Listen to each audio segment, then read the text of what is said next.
First, you have some time to look at questions 1 to 3.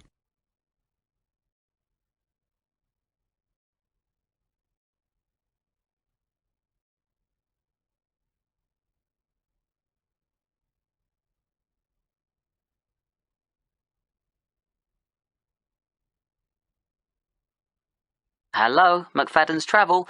James speaking. How may I help you? Hi there. My name's Jonathan.Presley, Principal of Sainsbury Secondary School. How can I help you? Well, the first thing I'd like to know is, how long is your offer valid for? My third-year students are planning a holiday in early April. Will they qualify for the discount?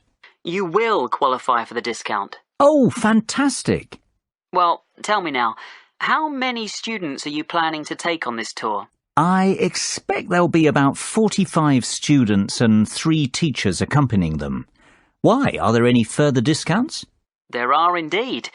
We do a 25% discount on groups of up to 40 people. For you, we can offer an even better rate, a 50% discount. Wow! Is that on top of the 15% early bird discount? It most certainly is, which makes your total tour discount, 50 plus 15, 65%. Surely there's a catch. This is too good to be true. Well, there is a condition that you must choose your destination from a list we have selected. You can't book a tour to just anywhere in the world with this discount rate. I see. And would Madrid be on that list by any chance? I'm sorry to disappoint you, but we do not offer this rate on tours to Madrid. However, we have an excellent all-inclusive 7-day Barcelona tour which is available. How does that sound? Sounds interesting. What is the total cost per student? Let's see. It works out at £679 per person with the discount. The normal price is £1,940, so you are saving £1,261 per person. Now listen and answer questions 4 to 10.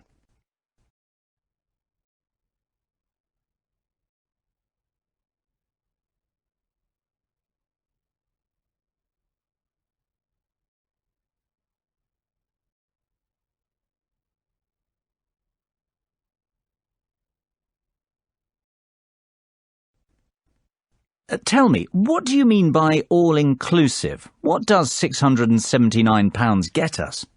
Well, that price covers flights, 3-star hotel accommodation and extras. James, I must say I'm very glad I called you this morning. This is a fantastic deal. It covers flights, accommodation and what else? Plus airport taxis, breakfast every morning, a city tour and theatre tickets. Great! And what about the teachers? The teachers can travel free of charge with the students. Well, I might just go on this tour myself. I've always fancied a trip to Barcelona. But for the children's sake, of course.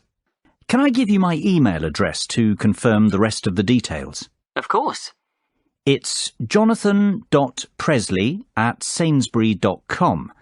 That's JONATHAN.PRESLEY@SAINSBURY.com.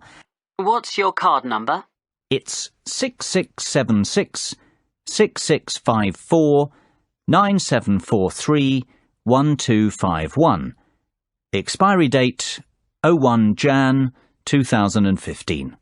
I'm going to charge £31,234 to your credit card. That's the total cost. Sounds fine. Great. That is the end of Section 1. Section 2. First, you will have time to look at questions 11 and 12.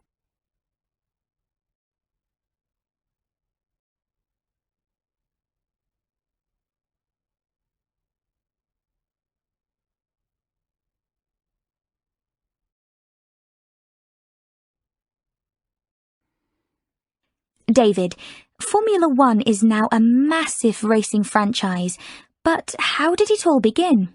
Well, Formula One has its roots in the European Grand Prix Motor Racing Championship, which began in the 1920s. The formula stands for the rules which all the drivers and manufacturers must respect. The one signifies that this racing championship is regarded as the best in the world. The first World Championship race was held in 1950 at Silverstone in England. It was won by Italian Giuseppe Farina in his Alfa Romeo. Farina narrowly beat his teammate Juan Manuel Fangio of Argentina to the title, yet it was Fangio who would go on to dominate the sport for the rest of the decade, winning 5 world championships. Now listen and answer questions 13 to 20.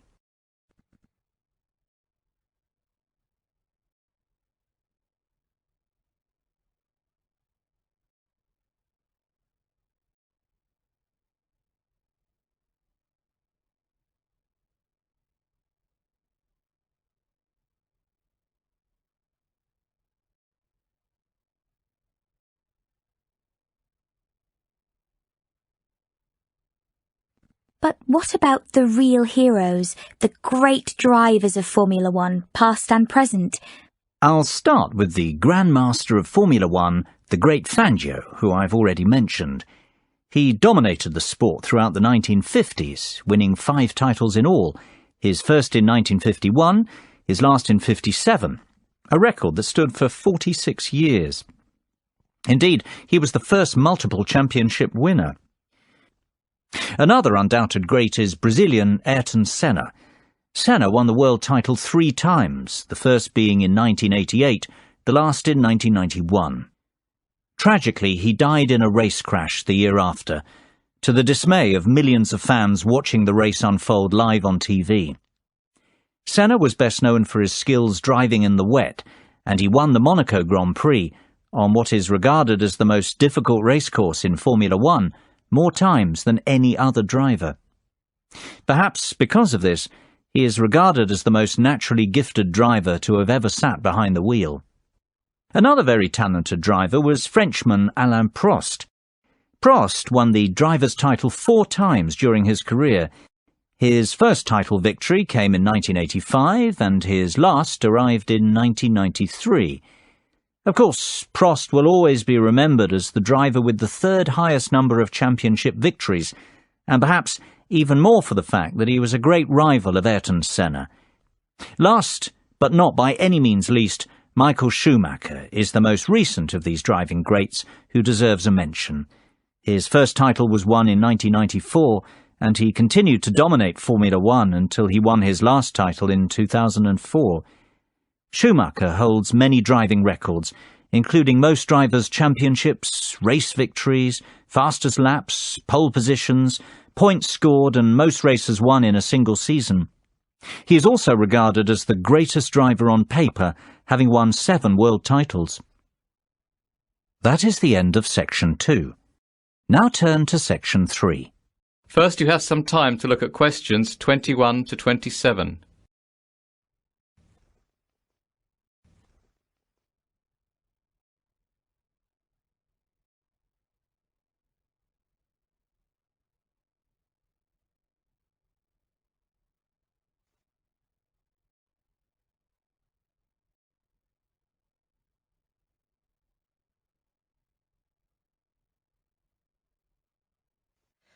OK, Dave, I know you're very much in favour of the acquisition. How about you summarise the plus points of this venture for us? Mark, you're less certain and you've highlighted some issues already. Will you summarise the downsides? I'd be only too happy to. Right then, Dave. Let's start with you. Why is this proposal so attractive? What are the upsides? It's simple economics. BizEducators has a proven track record and is an industry leader.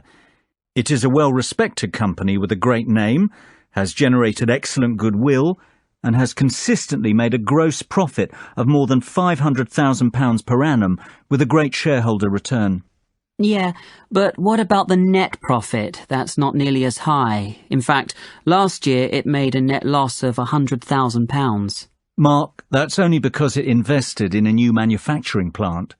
That's a long-term investment to secure the company's future. In fact, it's a good thing, not a bad thing. It shows that the company has a clear and ambitious strategy going forward.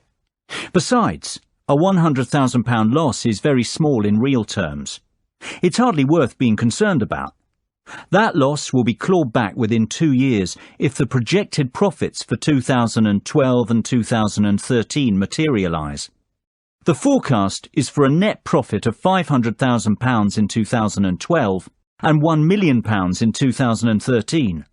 The figures speak for themselves. This is a sound investment. I have to agree with Dave. Why are you so sceptical, Mark? I see where Dave is coming from, but we're overlooking some vital facts. First of all, this company wants to remain an independent entity. Hostile takeover bids are fraught with danger. We know from experience. Remember Davidsville Inc.?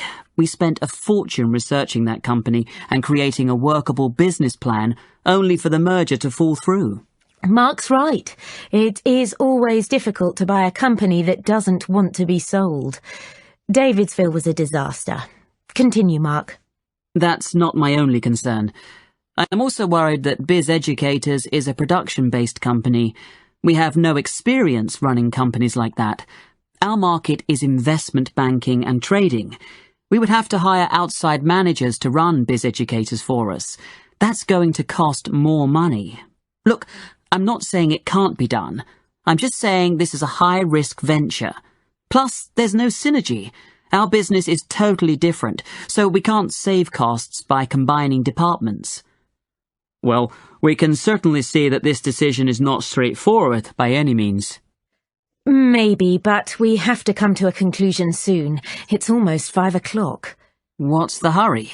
Can't we postpone our decision and discuss the takeover proposal again tomorrow? Mark, have you forgotten that we have to have our conclusions ready for tomorrow's board meeting? That's when the official decision will be made. Now listen and answer questions 28 to 30.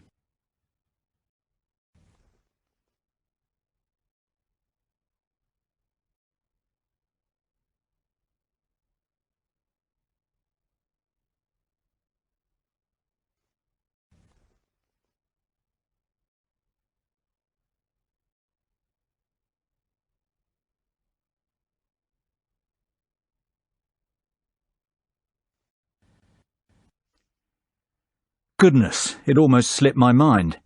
Well, we'd best move on. Mary, John, you were uncertain before. Now that you listened to the pros and cons of the proposal, what do you think?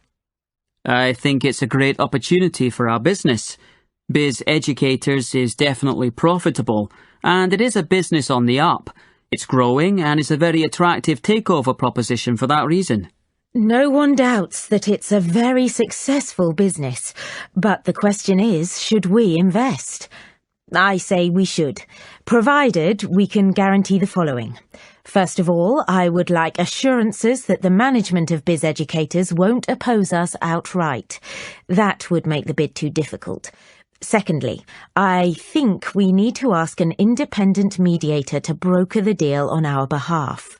Last time we tried to negotiate our own takeover. It was a disaster, as Mark said. I agree, Mary. I'd also like us to carry out another audit of the company's books. In fairness, John, I don't think that's necessary. We've done a thorough audit already. It'll just cost more money. We must keep the deal secret until it goes through, though. If this gets leaked to the press, Biz Educators won't be happy. That will make the management even more hostile towards us. Good point, agreed. I don't think we need to be concerned about projected profit margins, goodwill or accounting issues. Biz Educators has kept very up-to-date account books. Great. Then we're all agreed. The takeover should go ahead provided we proceed cautiously. That is the end of Section 3. Now turn to Section 4. First, you have some time to look at questions 31 to 40.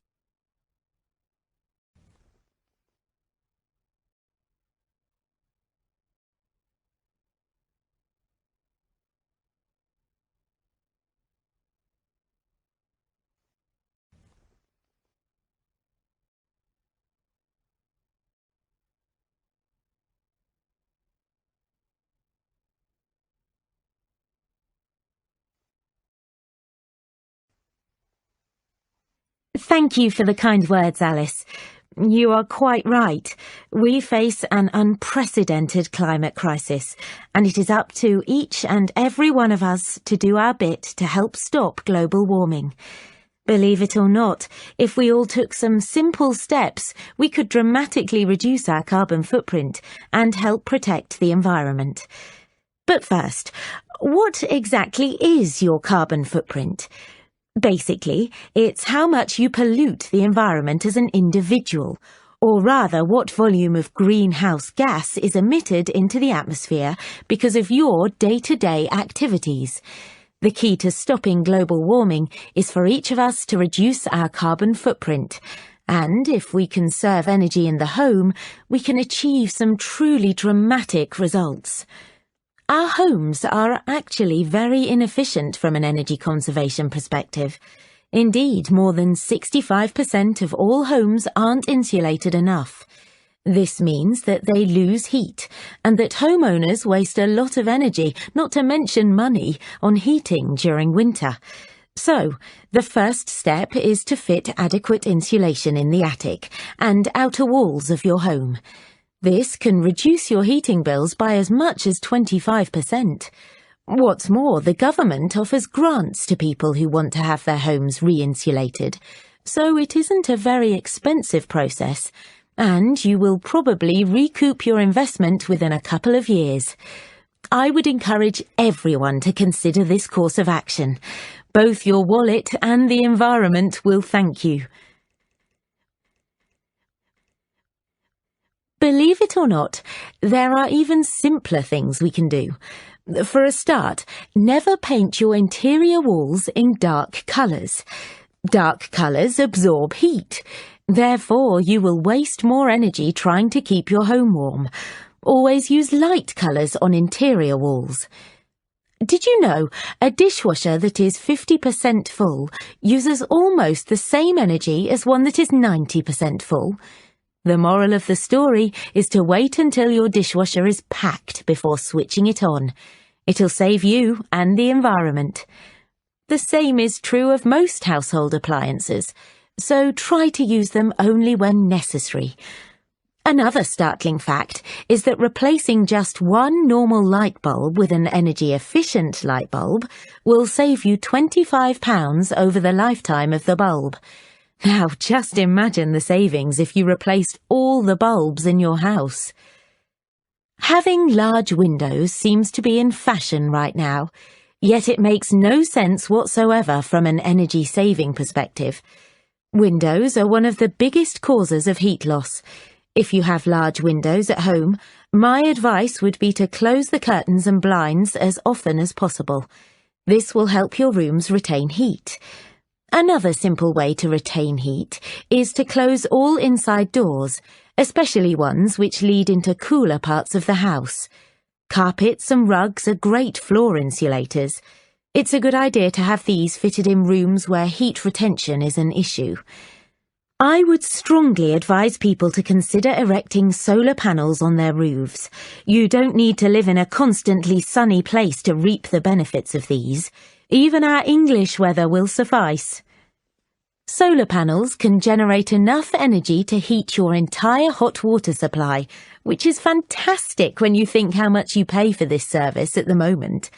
And of course, I would encourage people to continue recycling and composting waste. The next generation will thank us if we act now, and rightfully condemn us for failing to. Well, I can only hope you have found this speech informative and that I have highlighted the importance of the individual to the cause of environmental protection. Thank you for your attention. I'll hand you back to Alice now. That is the end of section 4. You now have half a minute to check your answers. Pause the recording for 30 seconds. That is the end of the listening test. In the IELTS test, you would now have 10 minutes to transfer your answers to the listening answer sheet.